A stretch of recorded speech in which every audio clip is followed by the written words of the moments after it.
Hi, Mark Oswald, your host for Heart, Home, and Soul. With me this evening is Paul Dakota with RMS Mortgage. Yes. Welcome back. Thank you. So, a lot going on. There is. There's a new face in Washington. There is. New faces, I should say. A lot of new faces in So, Washington. one of the things that I hear and see daily now as a realtor with people is, what's going to happen? I said, well, I don't know, but Paul Dakota, I'm going to have him in because he's going to have all the answers to No those pressure. questions. So I guess the first one would be interest rates. You know, the Fed bumped them up last fall.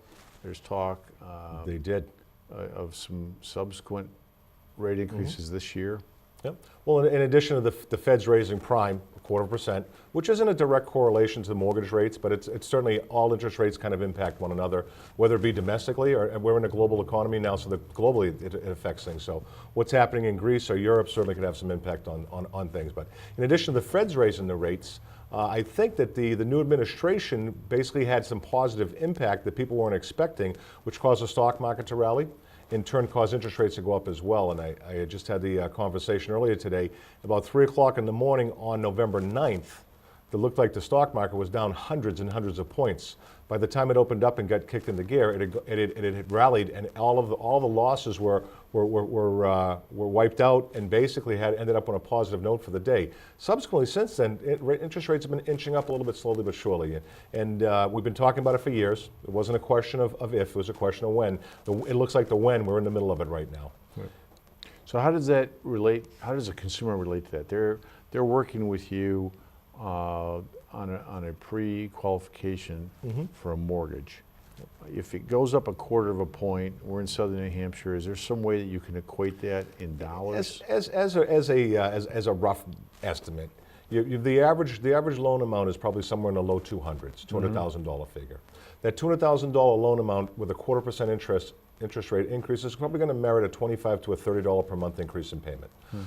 If you use $50 for every $10,000 you're financing, and you apply that to it, again, just going to use some simple math, $25 basically represents $5,000 you've lost in buying power. So you qualify for $5,000 less house, or whether it be the mortgage company qualifying you or your own personal budget, you've got to make those adjustments there. So you adjust your buying power down. Right. In some cases, it's a question of that basically the person may or may not qualify anymore for the house that they really wanted. Again, if it's more than that, it could ultimately, basically work out to tens of thousands of dollars less in buying power. So something that as interest rates go up, obviously the monthly payments go up. As the monthly payments go up, the qualifying power, the buying power goes down. So take a minute, Paul, and walk the viewers through pre-qualification. Why is that important to a consumer before they start their search? Well, I think if you talk to pretty much any real estate agent today, including yourself, they're going to tell you we're still in a pretty decent market. The inventory levels do not satisfy the appetite. So you've got a very strong amount of buyers out there looking for properties, and the properties just don't exist. It's a great time for somebody that's thinking about selling a house. Opportunity's knocking. I would suggest they do it sooner than later. With the changes that are going on right now, the opportunity may not be as beneficial in the future as it is right now. Ultimately, spending some time with a qualified loan officer and allowing them the opportunity to qualify you and guide you through the process, guide you through some semblance of what the numbers are going to be, where your dollars and cents are as far as buying power we just referred to, is huge. It's very, very, very beneficial, very paramount. Ultimately, as a seller, when you're entertaining offers, and as you know, in some cases those are multiple offers. Right. You want to have your name aligned with a reputable mortgage company, for that seller to see, for their agent to see, and suggest to them, advise to them on what direction they should go as far as which offer they accept. You want to be ready, willing, and able. And in order to be ready, willing, and able, you need to have that dialogue, that relationship established with the loan officer, with the mortgage company already. And two points I try to stress with buyers is that, one, it improves their confidence level, their comfort in knowing what they can reasonably afford to purchase. Absolutely. And what we're going to go out and search for. Secondly, and you mentioned this earlier, in a competitive market where we're seeing multiple offers, there's not a chance that offer is going to be considered if there isn't a pre-qual letter attached with the contract.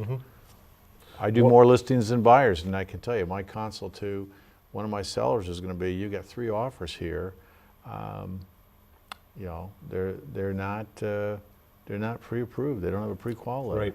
And as I said, the local company also can be a benefit as well. And that's just not just mine, but there's a lot of good mortgage companies out there, some good loan officers out there that truly know what they're doing, can guide the borrower through the process, make sure they're aware not just of the monthly payments involved with that, but there's closing costs involved with it. There's establishment of an escrow account for property taxes, future property tax bills, future insurance bills. And if you haven't spent the time, you may not know what those are, what exists, and even though your offer may get accepted, when you do finally sit down with the loan officer and get an education on that, it could be a rude awakening, and you certainly want to avoid that. And you, representing your sellers, would like them to avoid that as well. Well, the other key factor, I think, is with local lenders, you know the market, and you know the nuances in the market, and your processing is local. Absolutely. When you're dealing with a bank, no offense to any one bank, and the processing's in North Carolina or Texas, and they can't find New Hampshire unless they look at a map, and the responsiveness, the lack of accountability, is paramount. In a fast-moving market, as a buyer, I don't think you want to assume that risk. No, and unfortunately, the internet's a great source. Amazon has done a phenomenal job on what they sell, but a mortgage, whether I'm in the business or not, is not something I would suggest somebody buy over the internet. Right. You know, as good as that may sound, or saving that penny or two, somewhere in the process you're potentially going to regret it seriously, and so aren't the rest of the parties involved with the transaction. The black hole of, not to pick on Texas, so we'll use, we don't want to pick on that with the Super Bowl around the corner, do we? But anyway, to find out that your buyer is getting a mortgage out of El Paso, Texas, as an example, is not a strong recommendation you're gonna make to your sellers to give that offer as serious consideration as it would be if it's a local lender with a company that is established and gets the job done, gets everybody to the closing table on time. It's okay. We can pick on Texas. Patriots beat Houston. That's fine. Yes, they did. Yeah. All right, let's pick on Atlanta then. Oh, yeah, good idea. Lastly, if you can just walk through, I think, a variety of financing options. You've got FHA, VA, conventional. You do. And probably 40% or better of the market right now is made up of first-time home buyers. And the first-time home buyers, needless to say, typically are not as well funded as liquid as some of the established of us gray-haired guys, okay? And that being said, they're generally looking for your low down payment programs. And the government programs offer just that.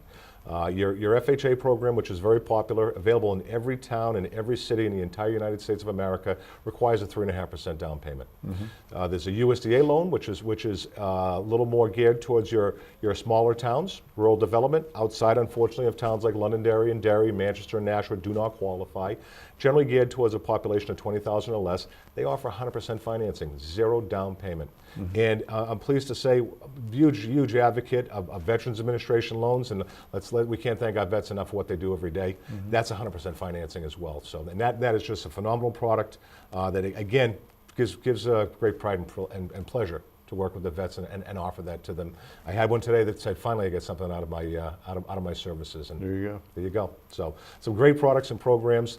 Yeah, then there's obviously a whole host of conventional programs with anywhere from 3% down payment on a conventional loan to whatever your pocketbook will bear, 30, 20, 30, 40, 50% or whatever. But a lot of times buyers don't stop to realize they've got closing costs. So on the backside, to sit at the table, they need several $1,000s. Well, absolutely, and again, that's why I feel it's not just important to be pre-qualified. It's really important for that borrower to sit down with that loan officer, and if they're in El Paso, Texas, or Atlanta, it's kind of difficult to do that sometimes. To complicate the situation, if they are from Atlanta, they may not be as familiar with New Hampshire fees and cost as a New Hampshire lender may be. Therefore, unfortunately, there could be those surprises. And oh, by the way, you need thousands of dollars more. If you don't have it, that can put a serious issue into the transaction in the later stages of the game when you don't want to be dealing with stuff like that. So all those disappointed Falcon fans next week can move up here. Yeah. They want to be with a winner. Come on. You need some more listings for them, Mr. Oswald. I'm ready. I'm ready. Always a pleasure. Absolutely. Likewise. Thanks for stopping by. Thank you. All right. Thank you for watching. Paul's information, contact information, and credits will follow. Remember to always be of good heart.